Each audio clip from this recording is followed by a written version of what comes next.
ቀይ ባህርን ኢትዮጵያ ለማጣት 30 ዓመት ከዚያ በላይ የወሰደ ትግል ነበር። ታውቃላችሁ። በ30 ዓመት ትግል ውስጥ በብዙዎች ርብርብ ነው ኢትዮጵያ ያጣችው። ሌላ 30 ዓመት ያስፈልጋታል ብዬ ግን አላስብም። በተረጋጋ መንገድ፣ በሰከነ መንገድ በውይይት መሄድ በጣም አስፈላጊ ነው። የፈለገ ብንወያይ ግን ለማጣት የፈጀብን 30 ዓመት ለማግኘት ይፈጅብናል ብዬ ግን አላስብም። ዛሬ በአደባባይ በአዲስ ዜና ስም ከሚነገረን የኢሳያስና ሲሲ መገናኘት በብዙ እጥፍ የሚልቀውን ሚስጥር ሹክ ልንላችሁ ነው። አረ እንደውም በተንቀሳቃሽ ምስል ጭምር ልናስመለክታችሁ ነው። ያውም በጭራሽ ያልታየውንና ያልተሰማውን። ከነዚህ ያልተሰሙ ሚስጥሮችና ያልታዩ ቪዲዮዎችን በላይ በውስጣቸው የሚነሱት ሐሳቦች በብዙ አጃኢብ ያሰኛሉ። ስለነዚሁ ካይሮ ላይ ስለምናያቸው ተጣማሪዎች የጠለቀና የቀደመ ሚስጥር በብዙ እንሰማለን። በሰበር ስም ከሚነገረው ኑ የምር ሰበሩን እንኮምኩም። እነዚህ የቆዩና ያልታዩት የመሪው ቪዲዮዎች ድምጻቸው በደንብ ስለማይሰማ ብቻ ሳይሆን ተቺዎቻቸውም ከፍተኛ የመስማት ችግር ስላለባቸው መሪው የሚሉትን እየተከተልን እንድገምላቸው። በዛውም እነዚህ ከአንደበታቸው የሚወጡትና እኔም ከስር የምደግምላችሁ ሐሳቦች ከዛሬ 17 ዓመታት የቀደሙ መሆናቸው በራሱ በብዙ አስደንጋጭነት እንድናሰምርበት ይገባል። መቅደም የምንለውንና ተቀናቃኞቻቸውን ምን ያህል ጥለዋቸው እንደሄዱ እናይበታለን። ስለ ዛሬዎቹ ተጣማሪዎች ሚስጥር፣ እውነት፣ ግትርነት ከዛሬ በብዙ ቀድመው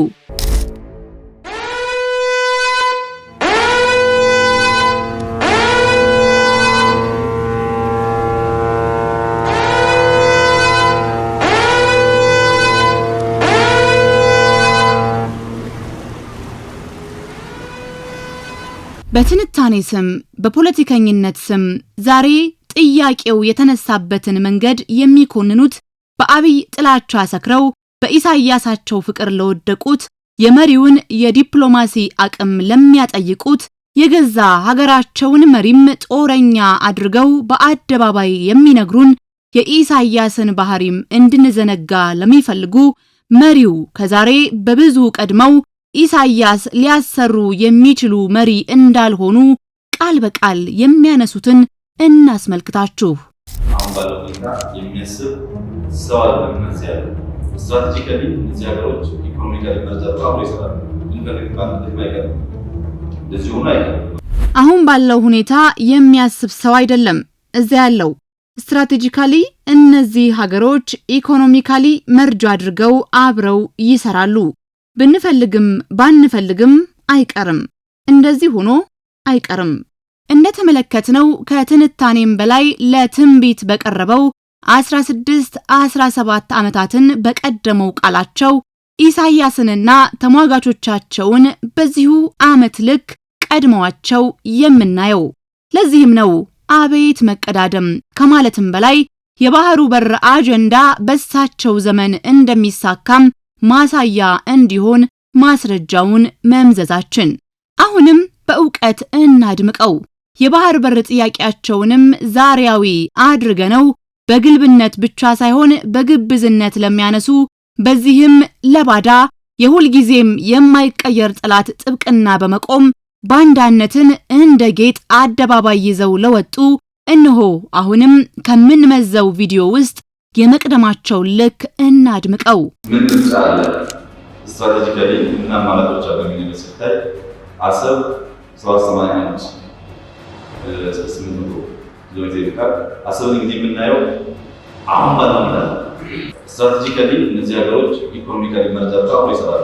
ስለዚህኛ ማለታችን የትኛው አድቫንቴጅ ያስገኝልናል የሚለው ነገር ማየት ስላለብን የምናየው ጅቡቲ 781 በተኛ ሰራለ ኪሎ ሜትር በርበራ 64 ጽዋ 1000 ነው። ዳኒ ኬንያ 1800 ሱዳን 1800 ሞምባሳ 2000 እነዚህ አማራጮች አሉ። ከርቀት ከዋጋ ከኢንፍራስትራክቸር አንፃር እየለዩ መጠቀም ይጠይቃል ማለት ነው። ምን ምርጫ አለ? ስትራቴጂካሊ ምን አማራጮች አሉን የሚለውን ሲታይ አሰብ 781 እስከ 800 ኪሎ ሜትር ይርቃል። አሰብን እንግዲህ የምናየው አሁን ባለው ሁኔታ አይደለም። ስትራቴጂካሊ፣ ኢኮኖሚካሊ እነዚህ ሀገሮች በጋራ ይሰራሉ። ስለዚህ እኛ የትኛው አድቫንቴጅ ያስገኝልናል የሚለውን ነገር ማየት ስላለብን ነው የምናየው። ጅቡቲ 781 ኪሎ ሜትር፣ በርበራ 964 ኪሎ ሜትር፣ ምጽዋ 1000 ኪሎ ሜትር፣ ላሙ ኬንያ 1800 ኪሎ ሜትር፣ የሱዳን ወደብ 1800 ኪሎ ሜትር፣ ሞምባሳ 2000። እነዚህ አማራጮች ካሉ ከርቀት፣ ከዋጋ፣ ከመሰረተ ልማት አንጻር እየለዩ መጠቀም ይጠይቃል ማለት ነው። እንደተመለከታችሁት ነው ከዛሬ 16-17 ዓመታት ቀድመው ስለ ሁለቱ ሀገራት በጋራ መስራት አይቀሬነት፣ የወደብ አማራጭና ጫና ወዘተ ሲያነሱ ነው የሰማነው። እንዲህ ያለ ከአስደንጋጭነትም በላይ የሆነ መለያየት ነው በሁለቱ መካከል። ኢሳያስ ዛሬ በካይሮ መገኘታቸውን እንደ ተራ እንድናልፍ ለሚለፉት፣ እንዳላየ ለሚያልፉት፣ ግን ደግሞ በኢትዮጵያ ስም ለሚተነትኑና ለሚታገሉት አሁንም ትንሽ ማሳያ እንምዘዝ። ጉዳዩ የውሃ ነው አላልንም? ለዚህም ዛሬ ግብጽ ከኤርትራ የአባይ ጉዳያችንንም ከቀይ ባህር ጋር እየለያያችሁ በብሔራዊ ጥቅማችን ልትከፋፍሉን ለምትሞክሩ፣ በከሃዲነት አደባባይ ቆማችሁ ይህንን ለምትነግሩን፣ ባለማወቅም የነዚህን አጀንዳ ለምታስተጋቡ፣ አሁንም በሁሉም ጉዳይ እየጠራችሁ የምትከሱትን ዕውቀቱንም ለምታጠይቁ፣ አሁንም ይህንኑ በብዙ የቀደማችሁ መሪን ጠርተን በዕውቀት በብዙ በቀደመው ማሳያ ላይ ሲተነትኑ እንመልከት። በቅርቡ የጣና በለስ ሲመረቅ ሰፊ ስራ ጀምራለች። አሁን የግብጽ ውጭ ጉዳይ ሚኒስቴር ኢትሊ ነው ያለው። ህገወጥ ስራ መሆኑን የኢትሊ ሳሌኒ የሚባለው ካምፓኒም ያን መስራቱ ማገዙ ትክክል አለመሆኑን ግብጽ ይሄ ዋልጌነት ነው። በጋራ ተፈጥሯዊ ሀብትን ለመጠቀም ዝግጁ አለመሆን ዋልጌነት ስለሆነ ከኢትዮጵያ አንጻር ግብጽም እዛ ውስጥ ካታለች። በቅርቡ ከውሃ ጋር ተያይዞ ከግብጽ ጋር ተስማማን ማለት ጉዳይ ከዛ በኋላ በለስ ተመረጠ። ናይልሳት ሳምንት አልወሰደበትም ለግንቦት ሰባት ቲቪ ለመስጠት ቢኮዝ ቀጥታ ከሚዋጉ ቴሌቪዥን መስመር ሲጣቸው በግንቦት ሰባቶች በቅርቡ ከውሃ ጋር ተያይዞ ከግብጽ ጋር ያልተስማማንበት ጉዳይ ከዛ በኋላ ትረስት ማጣት አለ። ናይልሳት ሳምንት አልወሰደበትም ለግንቦት ሰባት ቲቪ ለመስጠት ቢኮዝ ቀጥታ ከሚዋጉን የቴሌቪዥን መስመር ለተሰጣቸው ለግንቦት ሰባቶች ምርጫ ሊያደራድረን፣ ሊያጣላን፣ ሊለያየን ይችላል።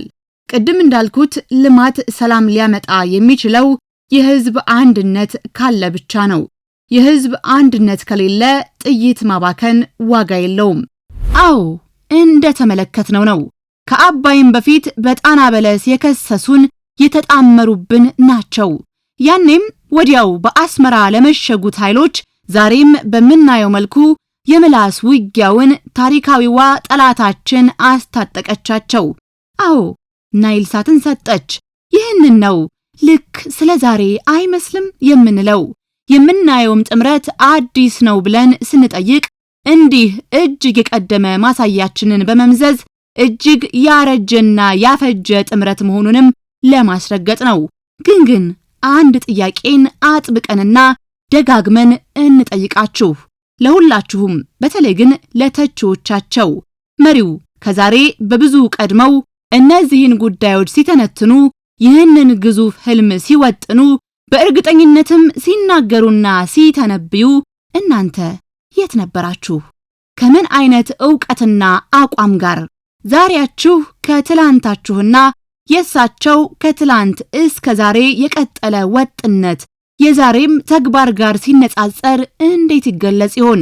መቼም በተለይ ከተቺዎቻቸውና ከጠላት ጋር ከወገኑት ይህንን የረቀቀ ምላሽ አንጠብቅም። ይህንን መመለስ ቢችሉማ እንዴት በዚህ ልክ ከራስም ከሀገርም ከእውቀትና እውነት ጋር ተጣልተው አደባባይ ላይ እንደምናያቸው በኩራት ሲውሉ ባላየን ነበር። እረ ብዙ አጓጉል ሲሆኑ ባላየን ነበር። በሚዲያ ስም አስተጋቡት እንደምንለው ነው። እንደተያያዙት የሚዲያ ጦርነት ነው ጉዳዩ። እውነት አዲስ ጉዞ አዲስ ጥምረትና ጉዳይ ኖሮ እውነት በሁለቱ የዛሬው መቃጠርና መቀበጣጠር ውስጥስ አዲስ ነገር መጠበቅ ይቻላል? እንዳልነው የተያዘው በሚዲያ ጦርነት መዋጋት ነው። አዲስ ዜና በሚመስል የቆየና ያፈጀ ልማዳቸው ስነ ልቦናን መስለብ፣ ሆን ተብሎ በተሰጠ መንገድም ባላዋቂነትም ይህንን ጦርነት ማድመቅ ማገዝ ነው የያዝነው። ያረጀውን ቡድንና ሴራ በአዲሱ ትውልድና አዲሱ ሚዲያ መድገም። መሪው በብዙ ቀድመው ሲናገሩ እንደምንሰማው ይህ በሚዲያ ስም የሚካሄደውን ጦርነትና እነኚሁ አስታጣቂዎቻቸው እንዲሁም የዚህ የሚዲያ ወይንም ሳተላይት በመስጠት የመዋጋትና የማስታጠቅ ሚስጥር ተንትነው ይናገራሉ። ከቅርብ ጊዜ ወዲህ የቀጥታ ውጊያ የዋርፌርና የእጅ አዙር ጦርነቶች እየሰፉ መጥተዋል። በነዚህ ቀጠናዎች ዋርፌር ስንል በቅርቡ ከውሃ ጋር ተያይዞ ከግብጽ ጋር ተስማማን ማለት ጉዳይ ከዛ በኋላ በለስ ተመረጠ። ናይል ሳት ሳምንት አልወሰደበትም ለግንቦት ሰባት ቲቪ ለመስጠት ቢኮዝ ቀጥታ ከሚዋጉ የቴሌቪዥን መስመር ሲሰጣቸው በግንቦት ሰባቶች ምርጫ ሲያደናቅፉ ይችላል፣ ሊያጣሉ ሊያለያዩ ይችላል። ቅድም እንዳልኩት ልማት፣ ሰላም ተረጋግጦ የህዝብ አንድነት ካለ የህዝብ አንድነት ከሌለ ጥይት ማባተ ማካሄድ የህዝብ አንድነትን ለማፈራረስ ደግሞ ሚዲያ ትልቅ መሳሪያ ነው። ስለዚህ ያ ነገር ሲመጣ ዋርፌሩ ሲመጣ ተጠቂው አጥቂው ማንተን ከእነሱ የሚጠበቀው ትንሽ ሪሶርስ ማቀበል ብቻ ነው። ልክ ናይል ሳት ተደረገው አንድ ቻናል መስጠት ይሆናል። ከዛ ውጭ ኤርትራ ታውቃላችሁ ብዙ ቋንቋዎች በተለይ ለአርሚው ሰሜን አካባቢ ያሉ ሰዎች እንደምታውቁት ሁሉም ትግራይ ጫፍ አካባቢ ያለው ወታደር በኦሮምኛ በአማርኛ ትግርኛ ሰፊ ዘገባ ይሰጣል። ሳይኮሎጂካሊ ኢምፕላንት ይደረጋል። ሌላው ሳይኮሎጂካል ዋርፌር ነው። ከቅርብ ጊዜ ወዲህ የቀጥታ ውጊያ የሚባለው ቃል የዋርፌርና የእጅ አዙር ጦርነቶች እየሰፉ መጥተዋል። በዚህ ቀጠና ብቻ ዋርፌር ስንል በቅርቡ ከውሃ ጋር ተያይዞ ከግብጽ ጋር ያልተስማማንበት ጉዳይ ከዛ በኋላ ትረስት ማጣት አለ። ናይል ሳት ሳምንት አልወሰደበትም ለግንቦት ሰባት ቲቪ ለመስጠት ቢኮዝ ቀጥታ ከሚዋጉን የቴሌቪዥን መስመር ለተሰጣቸው ለግንቦት ሰባቶች ምርጫ ሊያደራድረን ሊያጣላን ሊለያየን ይችላል።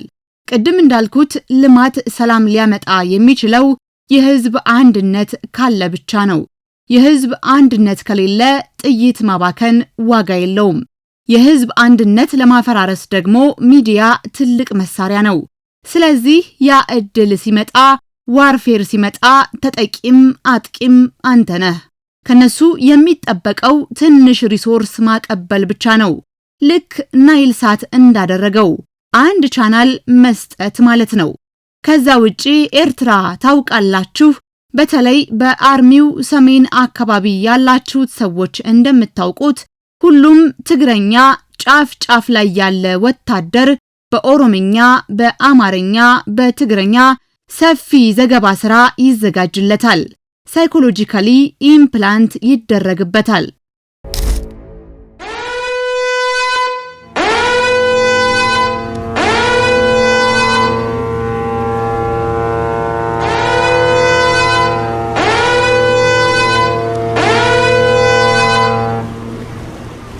በዚህ ሁሉ ሀገሪቱ ፈረሰች፣ መሪውና ብልጽግና አበቃላቸው የሚዲያ ጦርነት ውስጥ በአንድ ሳምንት ውስጥ ብቻ ኢሱ ለ5ም ሆነ ለ13 ቀን ካይሮ ሊቆዩ በሚችሉበት ጊዜ ውስጥ ለቁጥር የሚያታክቱ ድሎችን፣ ስራዎችን፣ ስኬቶችን ወዘተ አየን።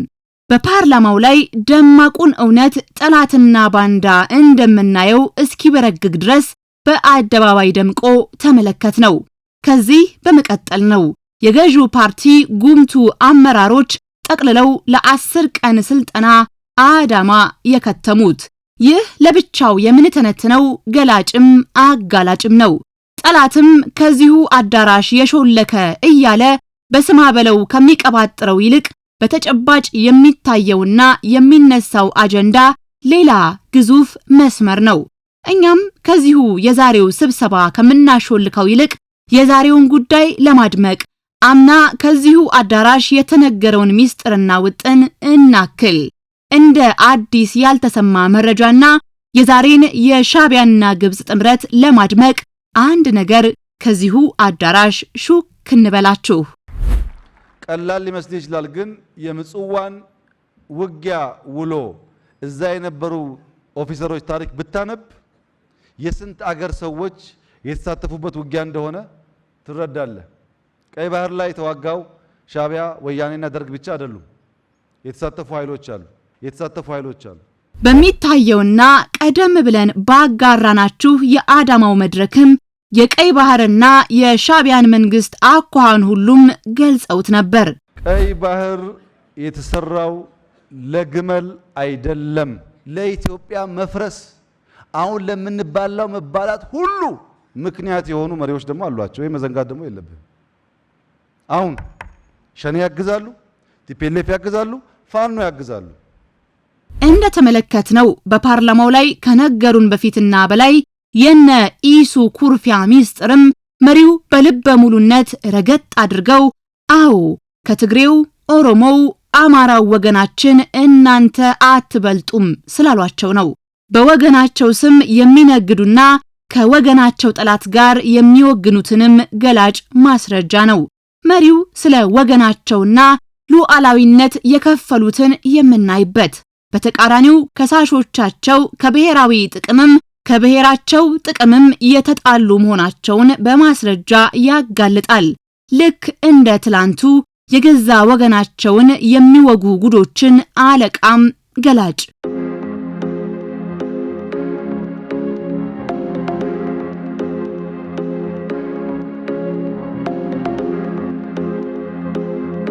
በሰሞኑ በፓርላማ በስልጠናው ምናልባት ከመጋቢት 24ቱ የፓርላማው መክፈቻ ንግግራቸው በመቀጠል ከተጠቀሰ አንደኛ ወይንም ሁለተኛ ሊያሰኘው የሚችል ይመስለኛል።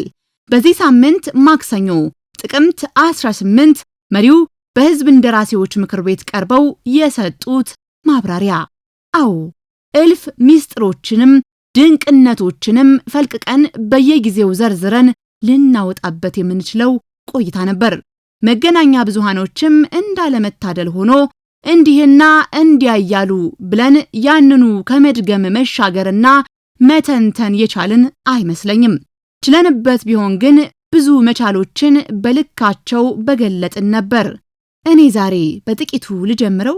በዕለቱ በሁሉም ጉዳዮች ላይ ማለት በሚያስደፍር መልኩ የጠቅላይ ሚኒስትሩ የተለየው ድፍረት የሚታይ በራስ መተማመን ግን ደግሞ በብዙ የቀደመ በቀይ ባህሩም በጦርነቱ በግጭቱም በምርጫውም በእድገቱ የኢትዮጵያ ቀጣይነት ቀይ ባህር የሚመለከት መላ ኢትዮጵያ ሕዝብ የተከበረው ምክር ቤት በአንክሮ እንዲያይ የምፈልገው ነገር አለ።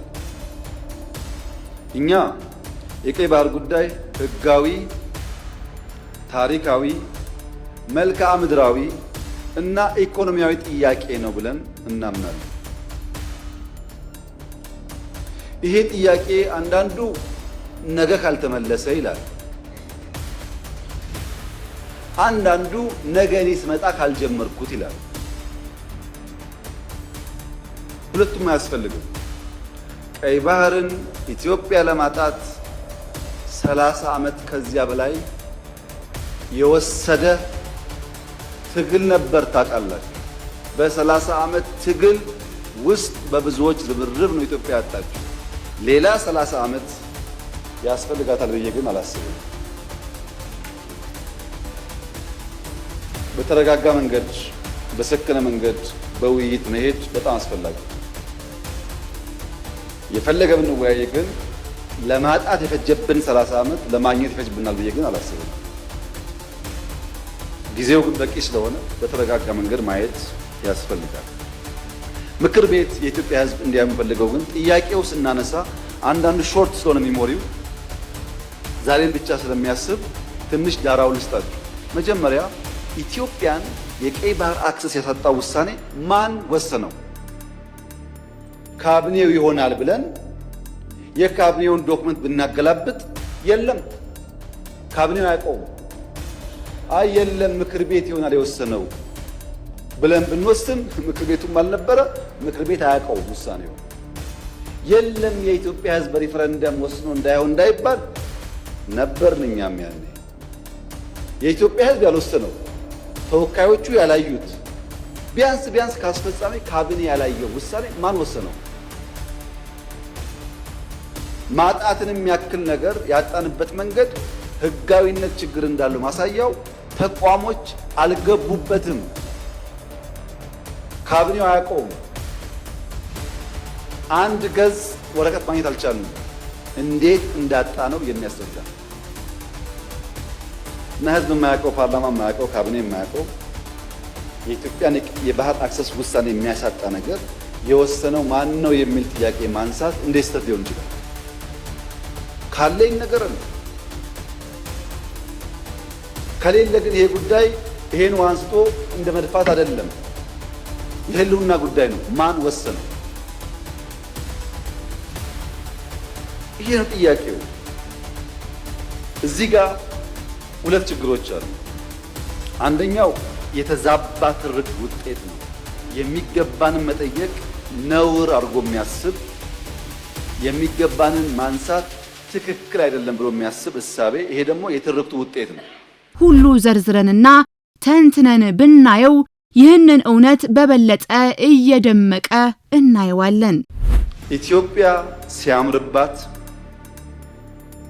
አይኑ የሚቀላ፣ ህዳሴ ሲያልቅ ምን ያስፈልጋል ህዳሴ ከሰው ያጣላናል የሚል፣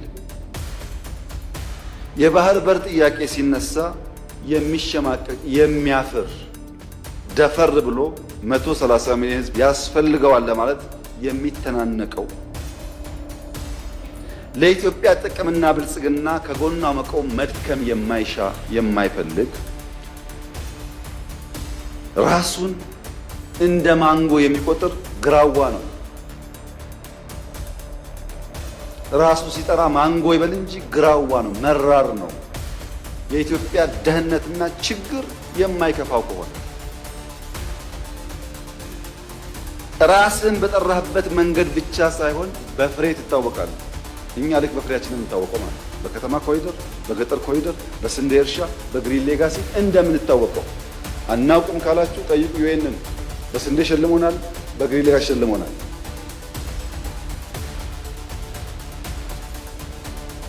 የሚያሳዝነው ነገር ኢትዮጵያ ውስጥ ትናንት ገንጣይ አስገንጣይ የሚባሉ ስብስብ፣ የነፃ አውጪ የሚባል ስብስብ ፓርቲ ለመባል የመጀመሪያው ፕሮግራሙ ላይ የሚጽፈው የኤርትራ ጥያቄ የቅኝ ግዛት ጥያቄ መሆኑን እቀበላለሁ ነበር። ፔሌፍ በለው ኦነግ በለው ምናምን በለው ዋና አጀንዳው የኤርትራ ጉዳይ የቅኝ ግዛት ጉዳይ ነው ካላለ የታገለ አይመስለው። አሁንስ የዛሬዎቹ የባህር በር ጉዳይ እኛን አይመለከትም ካላሉ በስተቀር የታገለው አይመስላቸው። የተለየ ኮንፊደንስ፣ አቅም፣ ስራ፣ መቅደም፣ እርግጠኝነት የዘመናትን ትርክት በአንድ ምሳሌ የሻረ፣ በተለይ የፊዚክሱ ምሳሌ አስደማሚ ነበር። አንድ ተማሪ በፊዚክስ ክፍለ ጊዜ ዘግይቶ ወደ ክፍል ይመጣል። የፊዚክስ መምህራን እንደምታውቋቸው ናቸው። የእነሱን ክፍለ ጊዜ ማርፈድ ነውር ብቻ ሳይሆን ወንጀል አድርጎ ያስባል።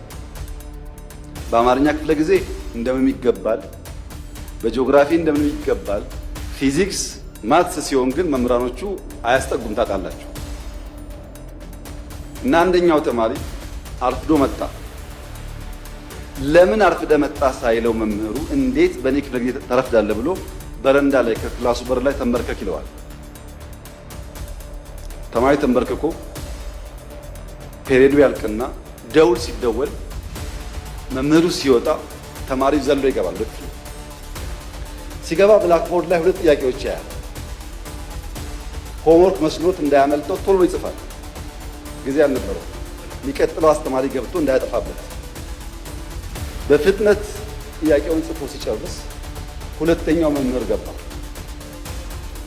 እና ቀጠለ ትምህርቱ። ቀኑ ዓርብ ዕለት ነበር።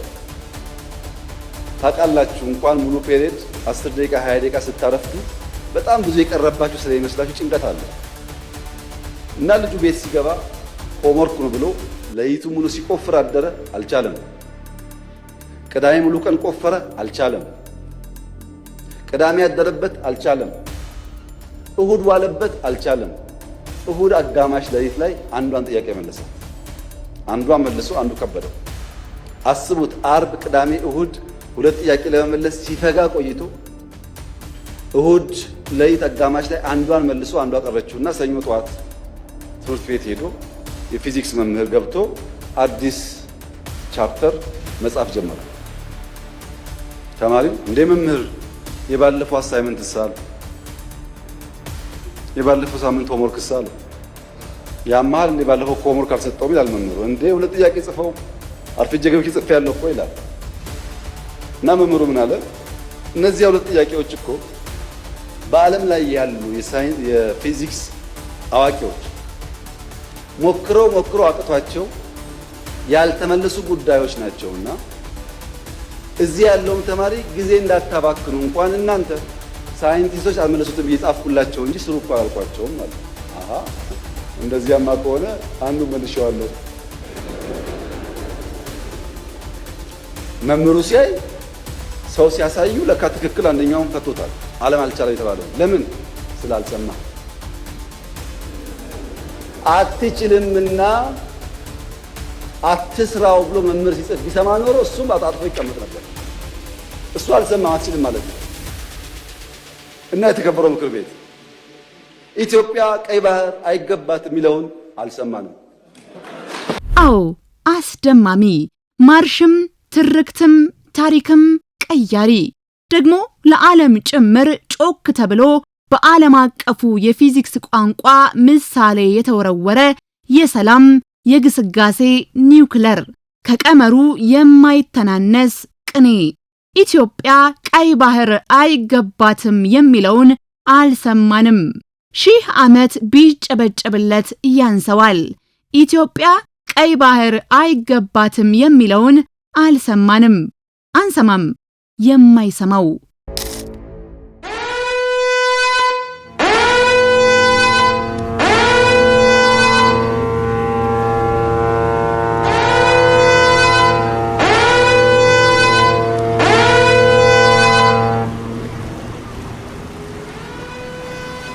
ዓለምንም የማይሰማው አይቻልምን የማይሰማው የዘመናትን ትርክት በአንድ ምሳሌ የሻረ ኢትዮጵያ ቀይ ባህር አይገባትም የሚለውን አልሰማንም።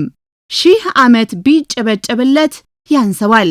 አስደማሚ ጉልበታም ምሳሌ የዘመናትን ትርክት በአንድ ፓርላማ ምሳሌና ንግግር የቀየረ ያለ ጥርጥር ቀጣዩንም ታሪክ ቀያሪ ጉልበታም ሐቅ ነው።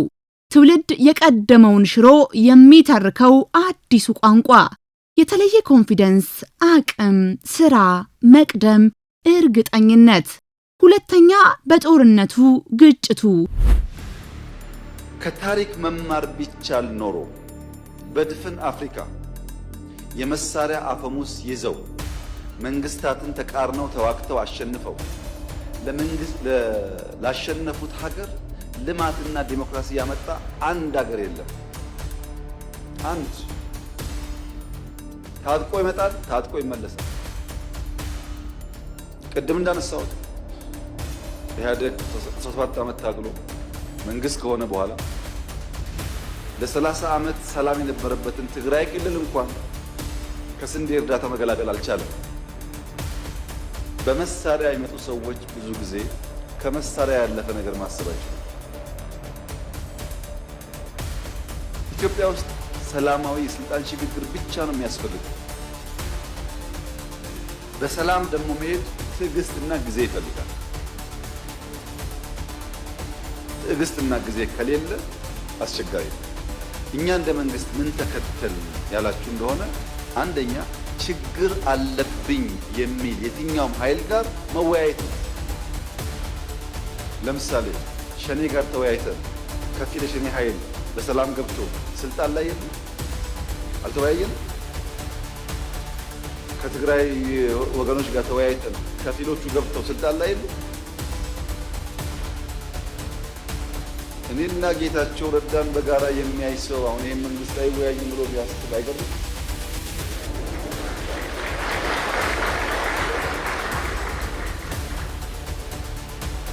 ሰው ሊስት ይችላል። የግል ጉዳይ አይደለም። በእኔና በኤክስ በእኔና በዋይ መካከል የግል ጉዳይ አይደለም፣ የሀገር ጉዳይ ነው። በሀገር ፍላጎት እስከተግባባን ድረስ የግሉን ቸል ማለት ያስፈልጋል ብለን ስለምናምን ነው እንጂ የለም እኮ እንደዚህ አይነት ባህል። አሁን እኛ የምናደርገው ባህል እኮ አናውቀውም። ካሸነፍክ ነው። ሶስተኛ በምርጫው እንትን ቦታ ወረዳ ላይ 3 ሽፍታ ስላለ ምርጫ አይካሄድም። እዛ ቦታ ኤርትራ ምርጫ ባይደረግ እያለች ስለሆነ ምርጫ አይደረግም ምናምን ብሎ የሚያስቡ ሰዎች አሉ። ምርጫ ይደረጋል። ምርጫ ለማድረግ ደግሞ መንግስት በቂ አቅም አለው። ምርጫ እንደ ውይይት ነው፣ የፍላጎት ጉዳይ ነው። ሀሳብ አለኝ ፈልጋለሁ ያለ ሰው መሳተፍ ይችላል። እርግጠኛው የምነግራችሁ 6ኛው ሀገራዊ ምርጫ እስካሁን ከነበረ ምርጫ የተሻለ ነው። ድፍን ኢትዮጵያ ሕዝብ ያውቀዋል። 7ኛው ደግሞ ይሻላል። ይሄ ምክር ቤትም አሁን ያለው መልክ አይኖረውም ብዬ ነው ያስባል። ብዙ ድምጾች የሚገቡበት እንደሚሆን ተስፋ አደርጋለሁ። ያ ያስፈልጋል። ዴሞክራሲያዊ ምርጫ ማካሄድ አለብን። ሌላ ድምጽ ለመስማት ኦፕን መሆን አለብን። እንደ መንግስትም እንደ ፓርቲ አማራጭ ድምጾች የሌሉበት ምክር ቤት አይፈይድም፣ አይጠቅምም። ያ እንደተጠበቀ ሆኖ እነሱ ሱፋቸው ስላልታጠበ ስላልተተኮሰ ምርጫ የሚቀር የሚታቸው ሰዎች ደግሞ ሞኞች ናቸው። እንደዛ አይደለም። ምርጫ ይካሄዳል እና ምርጫ ሳይደረግ ቀርቶ በማግስቱ ለጅትሜት ያለ መንግስት የሽግግር መንግስት እንላለን ብለው የሚቃዡ ቅዠታሞች አሉ። ግን እንደዛ አይደለም። ምርጫ ይካሄዳል። ጊዜ እንዳያመልጣችሁ ተዘጋጁና ተወዳደሩ። ምርጫ ለማድረግ እንኳን ዘንድሮ ባለፈው ምርጫ አካሄደናል እኮ እየተዋጋን እንኳን ባለፈው ምርጫ በ92 እኮ ኤርትራ ጋር እየተዋጋ ምርጫ አካሄደናል።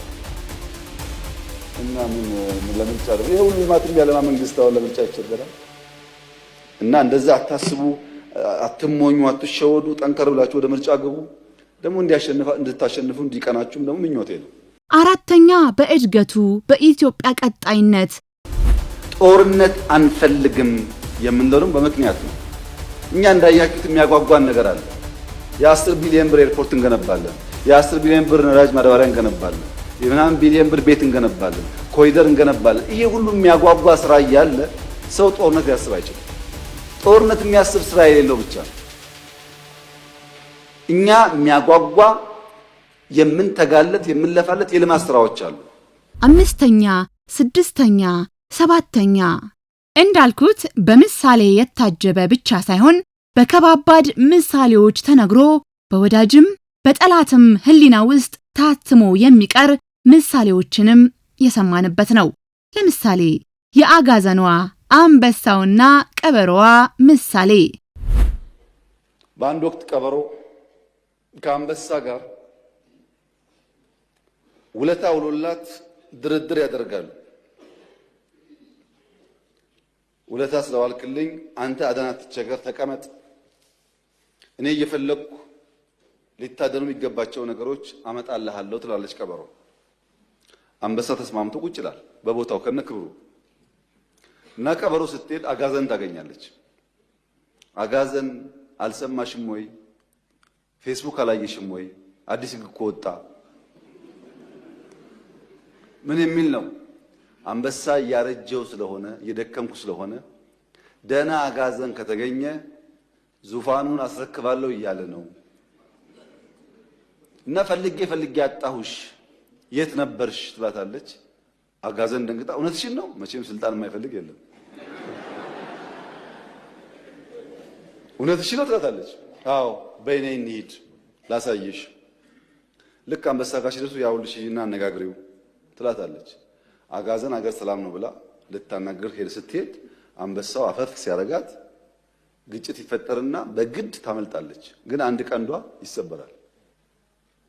መታ ቀበሮዋ ጋር አንቺ ጨካኝ ዋሾ አታለልሽኝ፣ እንዴት ልታስበይኝ በተንኮል ታመጭኛለሽ? አንበሳው እኮ ሲታገለኝ አንድ ቀንዴ ተሰበረ ትላታለች። ወይ አጋዘን፣ ለካ እንደዚህ ሞኝ ነሽ። እሱ እኮ ቀንሽ የሰበረው ንግስናውን ሊያስቀምጥብሽ ቀንሽ ስላልተመቸው ለማስተካከል ነው እንጂ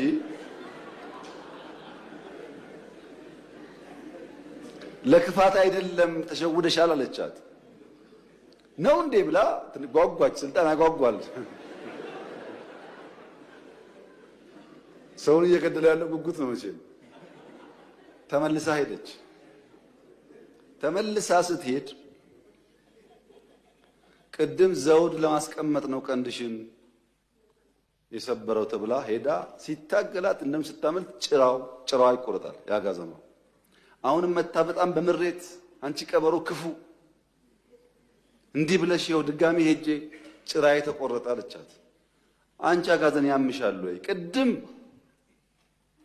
ለሚቀመጠው ነበረ፣ አሁን ደግሞ አንቺን ዙፋን ላይ ለማስቀመጥ ጭራ አያስፈልግም ብሎ ነው።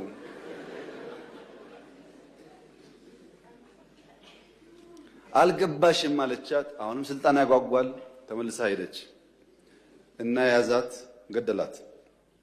ከገደላት በኋላ ቀበሮን ጠራና ሞታለች፣ እዛ ድረስ ቤት እስክመጣ በልተሽ እያንዳንዱን ፓርት በልተሽ ጠብቂ፣ ስመለስ ምሳዬ እበላለሁ ይላል እና አንበሳው ይሄዳል። ቀበሮዋ በልታ አስቀምጣ አንበሳው ሲመለስ ሲያይ የአጋዘኗ ራስ የለም። አንቺ ቀበሮ ሌባ ሁሉን አስቀምጥሻል፣ የት አለ ራሱ አላት። ወይ አንበሳ ራስ ቢኖራት ኖሮ 3 ጊዜ ስልካት ትመላለስ ነበር ወይ? ጭንቅላት ችግር ነው የሚያመላልሳት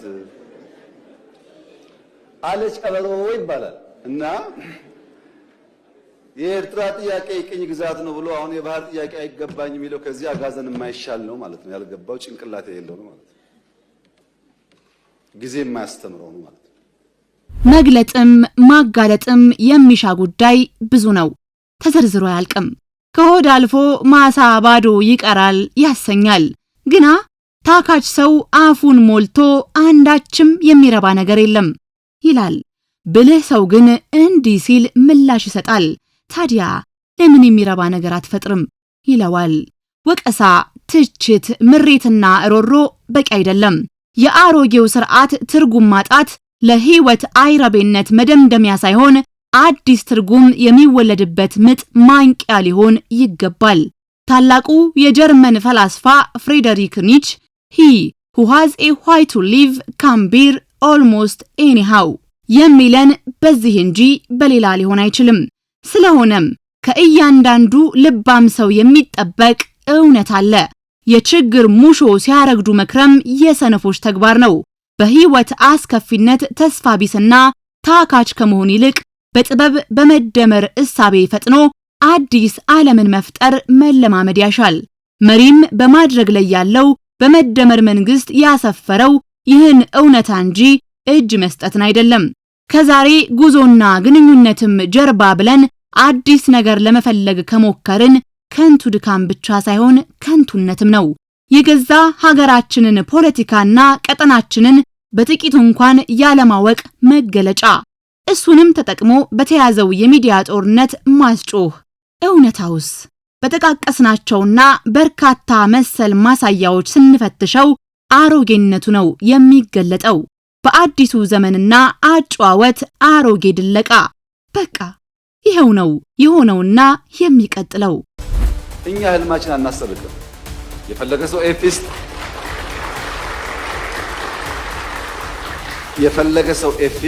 የፈለገ ሰው ዲስት፣ የፈለገ ሰው እዛ ይስቀለው፣ የፈለገ ሰው ያውርደው። ህልማችን የኢትዮጵያን ብልጽግና እውን ማድረግ ነው።